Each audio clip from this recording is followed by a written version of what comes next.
தஞ்சாவூர் மாவட்டம் செங்கப்பட்டியில் நாளை நடைபெறும் விஜயின் நிர்வாகிகள் சந்திப்பு கூட்டத்திற்கான இறுதிக்கட்ட ஏற்பாடுகள் தீவிரமடைந்துள்ளது. விவரங்களை செய்தியாளர் யுவராஜ் வழங்க கேட்கலாம். யுவராஜ், வணக்கம். விவரங்கள் சொல்லலாம். வணக்கம். தஞ்சாவூர் மாவட்டத்திற்கான தமிழர் வெற்றி கழகத்தினுடைய நிர்வாகிகள் சந்திப்பு நிகழ்ச்சி நாளை நடைபெற இருக்கின்றது. இதற்கான முன்னெடுப்புகள் வெகு தீவிரமாக நடைபெற்று வரக்கூடிய நிலையில் கடந்த 2 தினங்களுக்கு முன்பாக நிர்வாகிகள் சந்திப்புக்கான நிகழ்ச்சி காவல்துறை சார்பில் கொடுக்கப்பட்டிருந்தது. தமிழ் வெற்றி கழகத்தினுடைய நிர்வாகிகள் சார்பில் காவல்துறையினுடைய அனுமதிக்காக கொடுக்கப்பட்டிருந்தது. கூட்டத்தில் 4900 நபர்கள் பங்கேற்பார்கள் என காவல்துறையினர் கொடுக்கப்பட்டிருந்த அந்த கடிதத்தில் கொடுக்கப்பட்டுள்ளது. நிலையில் நேற்று வாய்மொழி உத்தரவாக இந்த கடிதம் நிர்வாகிகளுக்கு தெரிவிக்கப்பட்டிருக்கக்கூடிய நிலையில் இதுவரை இந்த கடிதம் முறைப்படி கடிதமாக கொடுக்கப்படவில்லை.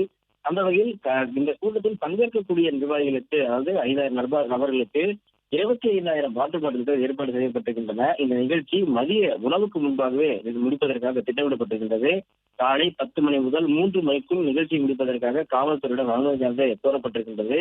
அந்த வகையில் விஜய் சென்னை விமான நிலையத்திலிருந்து புறப்பட்டு திருச்சி விமான நிலையத்திற்கு காலை 9:30 மணி அளவில் வருவார் எனவும் 11 மணி அளவில் இந்த நிகழ்ச்சி தஞ்சாவூர் மாவட்டத்தில் அமைந்திருக்கக்கூடிய இந்த செங்குப்பட்டி என்கின்ற இடத்தில் தொடங்கும் என்று எதிர்பார்க்கப்படுகின்றது. பங்கேற்கக்கூடிய 5,000 நபர்களுக்கும் ராட்சத மேற்கூரைகளானது அமைக்கப்பட்டிருக்கின்றது.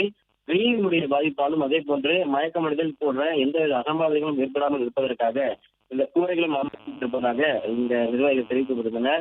அந்த வகையில் ஒவ்வொரு மாவட்டங்களாக சென்று நிர்வாகிகளை சந்தித்திருக்கக்கூடிய விஜய் தஞ்சாவூர் மாவட்டத்தில் குறிப்பாக இங்கு இருக்கக்கூடிய வேளாண் பிரச்சனைகள் தொடர்பாக பேசுவார்கள் என்று இங்கு இருக்கக்கூடிய நிர்வாகிகள் தெரிவிக்கப்பட்டுள்ளனர்.